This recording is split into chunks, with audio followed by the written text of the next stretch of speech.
Let's get right into it. Number 9. The Cotton-Swab Trap. Most people treat cotton swabs like basic hygiene. You shower, you dry off, you do the little ear cleaning move your family probably did too, and it feels responsible, clean, safe. Except this is one of those habits that only looks smart from the outside.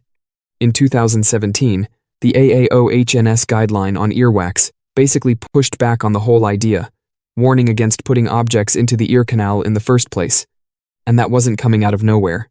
Injury data collected over about 2 decades had already shown that cotton tip applicators were tied to thousands of pediatric ear injuries over time. Here's the part people miss. Your ear is not a pipe that needs scrubbing out. It's more self-managing than that, and the canal is easy to irritate. So when you slide a swab in there, you're not really cleaning in the way people imagine.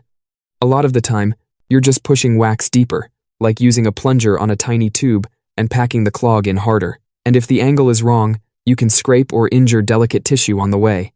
That does not mean every single use turns into a problem, but it does mean the habit is not the harmless hygiene ritual people think it is. The thing sold as cleaning often does the opposite. Number 8.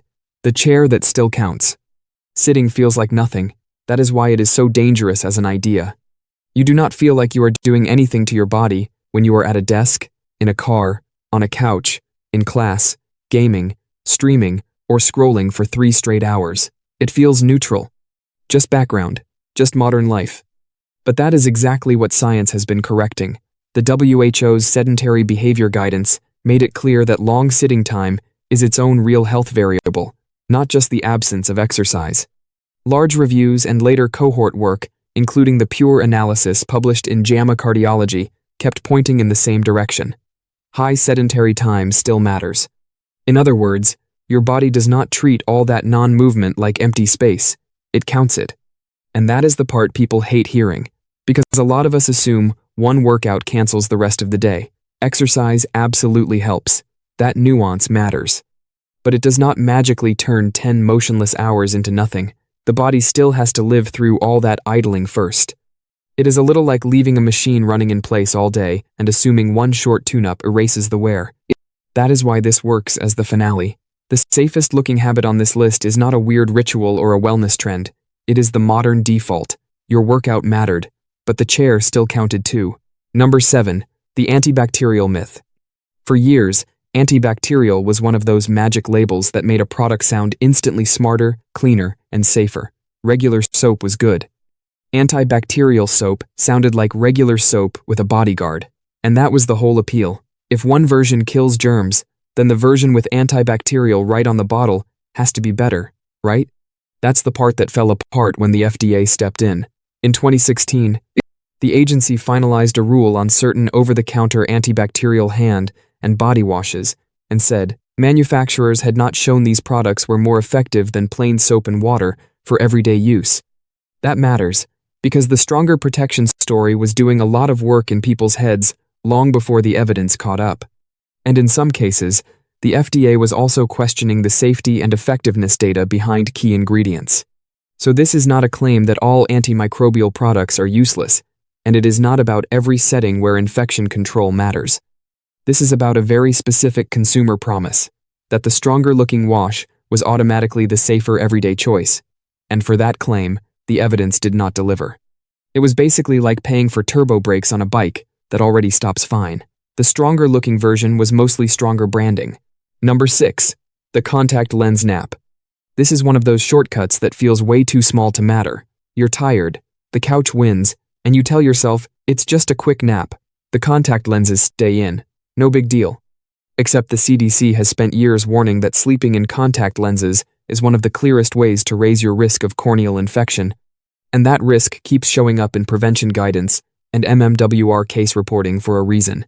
The real problem is your eye does not treat that nap like a neutral pause. Once the lens stays on and the eye stays closed, the surface gets more vulnerable to irritation and infection.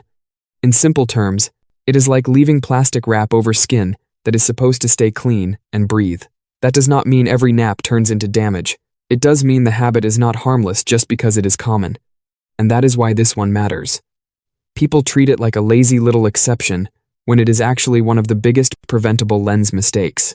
The shortcut only lasts a little while, The consequences can last a lot longer. Number 5.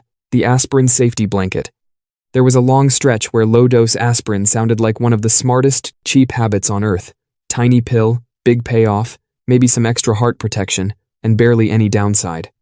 It felt like the medical version of locking your front door twice, just a little added safety. That is why the correction hit so hard. In 2022, the USPSTF updated its guidance and made it clear that daily low-dose aspirin for primary prevention is not some blanket-safe move for everybody. In other words, if you are taking it to prevent a first cardiovascular event, the math is a lot narrower than people were taught to believe. The benefit can be limited, and the bleeding risk is part of the deal.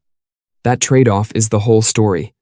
Aspirin can reduce clotting risk, but the same basic pathway can also raise bleeding risk. So this is not a simple good pill, bad pill situation.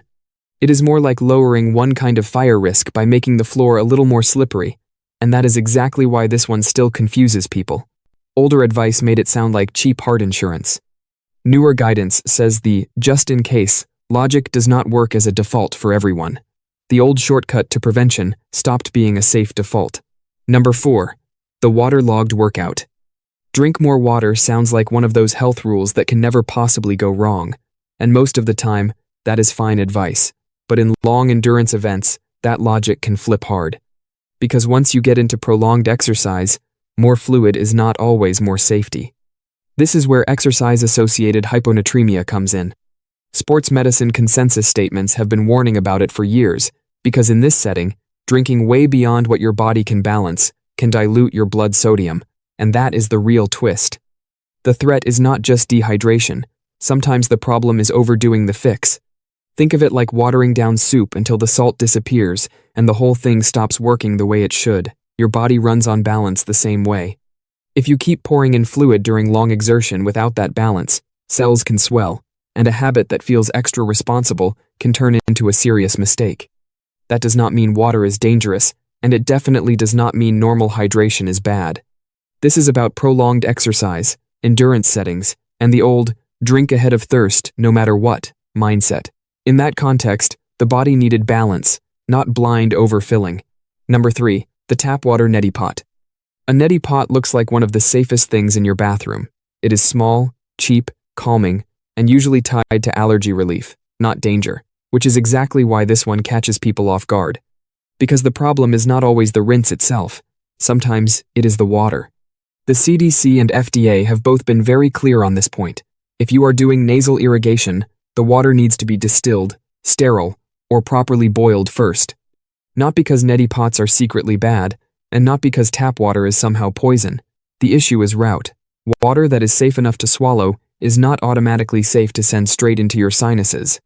That sounds overly picky until you realize public health agencies keep repeating the rule for a reason, and recent CDC case reporting has included fatal infection tied to contaminated tap water intranasal exposure. That is what makes this so eerie. People hear drinkable and assume safe for everything. But your nose is not your stomach, and the safety standard is different. It is a little like using clean-looking river water in a medical rinse.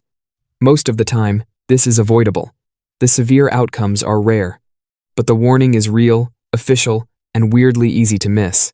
The device wasn't the danger, the water standard was. Number 2. The piping hot comfort. A really hot drink feels like the opposite of a health risk. It feels calming, safe, almost medicinal. You take a sip, it is steaming, and your brain files that under comfort, not danger. But this one has a nasty little twist.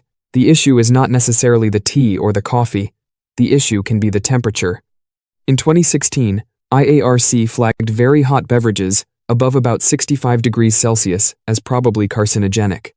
Then later cohort work, including the Golistan study in 2019 and a UK Biobank publication in 2025, kept attention on the same basic idea. Hotter, repeated exposure can matter. And that actually makes sense once you stop thinking about ingredients and start thinking about heat. If you keep exposing tissue to very high temperatures over and over, you are not just drinking something warm. You are repeatedly stressing the lining. It is kind of like scuffing the same patch of surface again and again until it gets easier to damage. That does not mean all tea is dangerous. It does not mean one hot coffee equals cancer. This is about very hot habits, repeated over time, and the specific risk pattern tied to that level of heat. The comfort wasn't the problem. The heat was. Number 1. The just-in-case vitamin. There is something incredibly comforting about a vitamin bottle. It makes you feel like you are doing a tiny favor for your future self. No drama, no prescription, no big lifestyle change. Just one little pill, and the quiet belief that you are covering your bases. That is the whole appeal of the just-in-case vitamin. It feels like nutritional insurance. The problem is, the evidence never fully backed that feeling for routine prevention in otherwise healthy adults. In 2022, the USPSTF updated its recommendations and said the evidence was insufficient to show that multivitamins prevent cardiovascular disease or cancer in the broad, reassuring way people often imagine. And it got even more specific than that. The same guidance recommended against using beta-carotene or vitamin E for that prevention goal, because some supplements are not just neutral in every group. That is the part that changes everything. This is not a claim that vitamins are bad, and it is definitely not a claim that medically needed supplementation does not matter. It is a correction to a much narrower belief that taking vitamins just in case is automatically a safe, proven way to prevent major disease. In reality, that promise got way ahead of the evidence. It is like paying for extra insurance and finding out it does not actually cover the thing you thought it did. The just-in-case habit was more comforting than proven.